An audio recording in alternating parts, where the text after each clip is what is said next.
So ayan, pupuntahan namin ni Marisol yung inaarkilahan niya na parlor daw.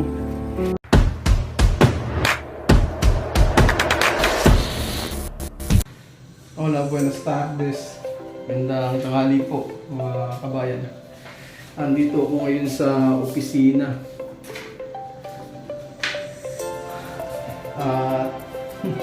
Nag-cash advance ako. May tatayo kasing negosyo si Marisol. Mali pala ako. Wrong tour. Mali.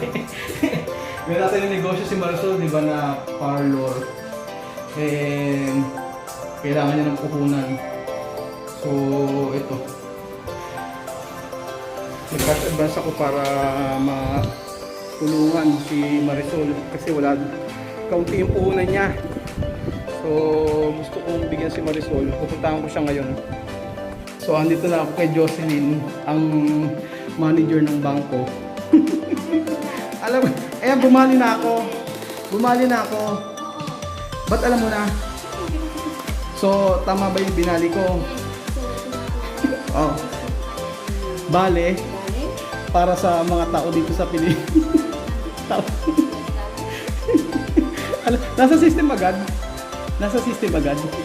Tapos mag-a-appear agad siya. Tapos ipiprepare mo na agad. So, ayan po. Ganyan kasi po si Jocelyn. Ang Koreanang matakaw. High blood. Papunta ako kay Marisol ngayon eh. Manggugulo ako kay Marisol. Hindi si Marisol. Marisol na Guineana. So ayan, nandito na ako kay Marisol. Medyo hapon na. Late kasi ang uwi ko ngayon. Kaya eto. Apurang-apura ako.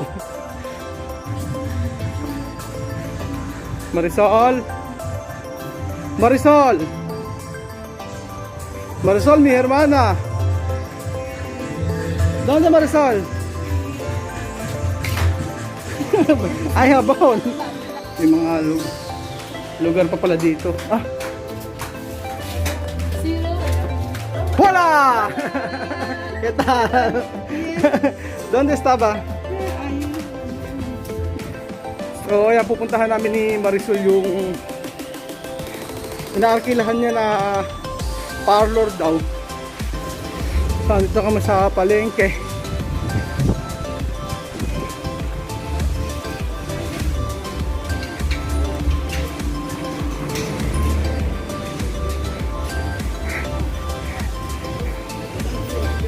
Nihingal ako.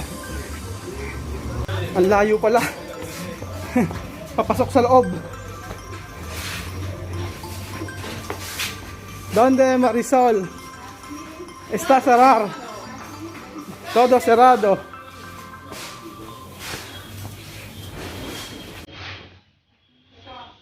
Lejos? No lejos. Pero 30 minutos andar. 30 minutos andar.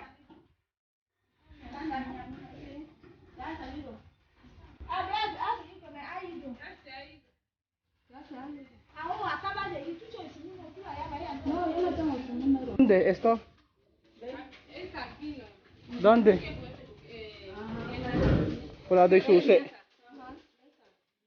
¿Dónde? Esto? Ito raw yung susi. Pero ¿dónde llave? Pero ¿por qué no hay llave? Ay, tú sabes, no. ¿Por qué tú no coges llave? Yo voy a venir a coger. No hay problema. Esta sí tiene. Pero tú pagar. Sí. Tú pagar. Pero problema, llave no está.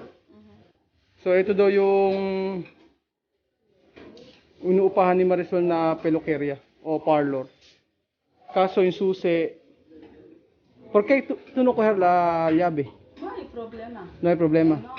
Esta es igual como mi hermana. Como tu hermana. Akala ko pa na makikita ko yung loob ng salon ni Marisol. Kasi yung mga salon dito sa loob ng palengke. Yan. Yung loob ng palengke na to, kumpleto na ano to, na yan, lahat niyan puro parlor. ganito dito. Lahat ng mga magkakatabi na to puro parlor. Halos ganito yung mga tindahan sa loob ng palengke. Dito mga tindahan to, tapos sa kabila yan puro parlor. Meron ng pagkakakitaan si Marisol. Está bien, no? Para cada día hay dinero, no? Sí. Dinero va a entrar. Sí, va a entrar. Oh, Marisol, coge más cosas. Para... ¿Qué cosas tú quieres comprar? Vale. Habla, gracias todo Filipinos. Para Filipinos, para todos Filipinos. At least si Marisol makakapag-start na ng negosyo. Yung susi kasi nasa kapatid daw niya. Dito daw yung kapatid niya nagpa-parlor din. Kaya hindi maaga siyang umuwi, kaya yung susi ay iniwan niya na lang sa kapatid niya. So ayan. Sa ibang araw babalikan ko si Marisol. Pero mejor esto llave para ti. Coge llave. Coger mañana, no hay problema. Sí, mejor esto llave para ti coger. Coge. Mañana Sí. yo voy a venir a coger. Pero quiero yo ir tu casa mañana a las 6. Ajá. No puede a las 6. ¿Puede? Oh, vale, mañana a coger, ha? Ajá. Mejor. Sabi ko yung susi dapat. Wag na ibili muna kami ng tinapay ni Marisol para may maiuwi. Kaya ko compra kaya to kere. Buñuelo, no? Kan gusto buñuelo? Rico? Ha, Marisol? Rico gusto? Buñuelo?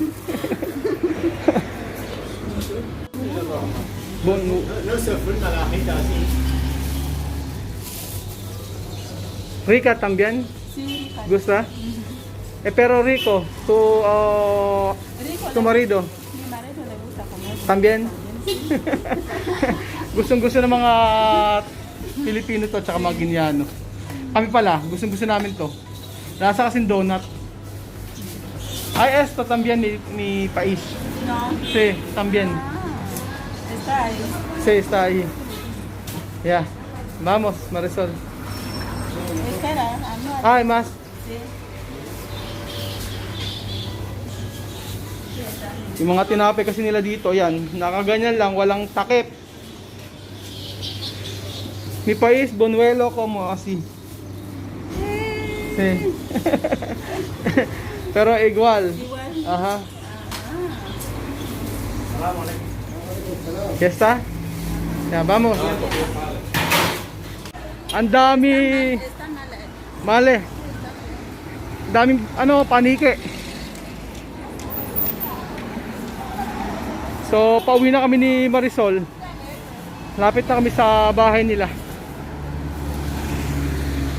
Pero kasi mas okay na dito nakatira sila Marisol kasi medyo mura yung upa ng bahay nila, and then ayan, sa main city siya.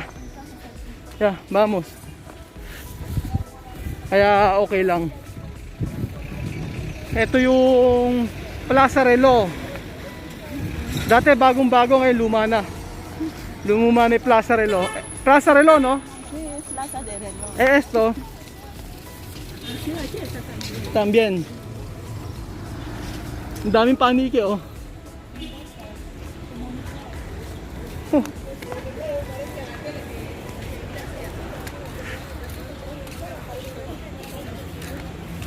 Gabi na kami nila Marisol. Sayang hindi ko nakita yung loob ng inuupahan niya na parlor. Hola, todo filipino, gracias. Os doy gracias porque ya me ha ayudado mucho, mucho. Nos ha ayudado mucho con mi familia. Gracias, Asya. gracias, filipinos. Gracias, muchas gracias.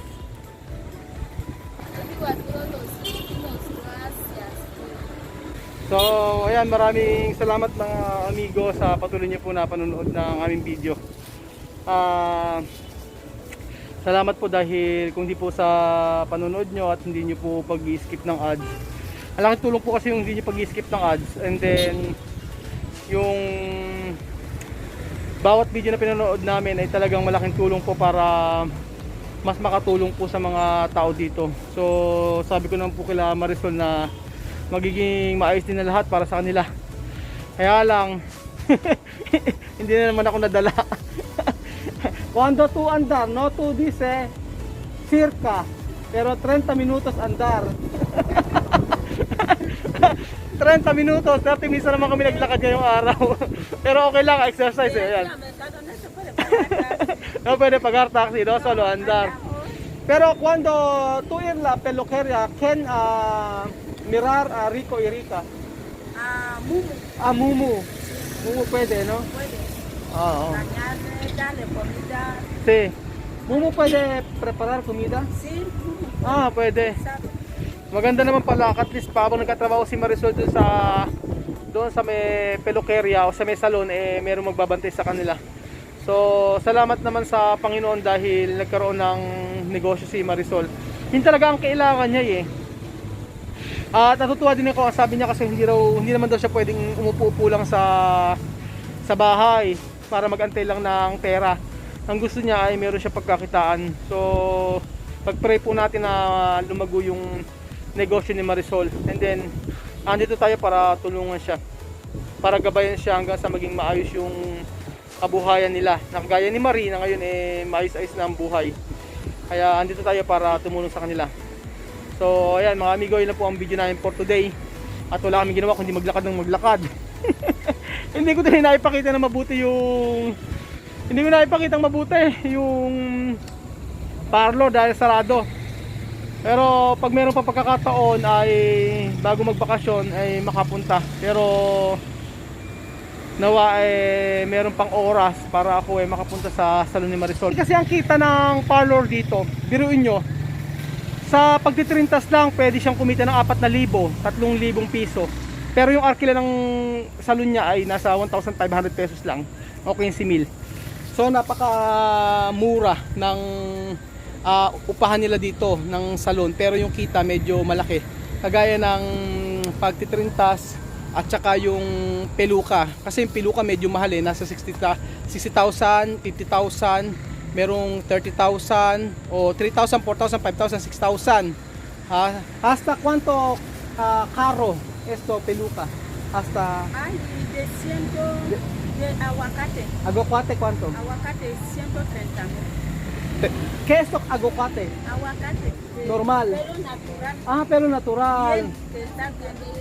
Yung palang pelo natural ay Como pelo de rica. igual pero de rica. Ajá, y 130,000. 130,000. Ang bihira, 13,000 daw yung tunay na peluka. Ewan ko, pero pag uwi ko sa Pilipinas, talagang bibili ako ng mga peluka.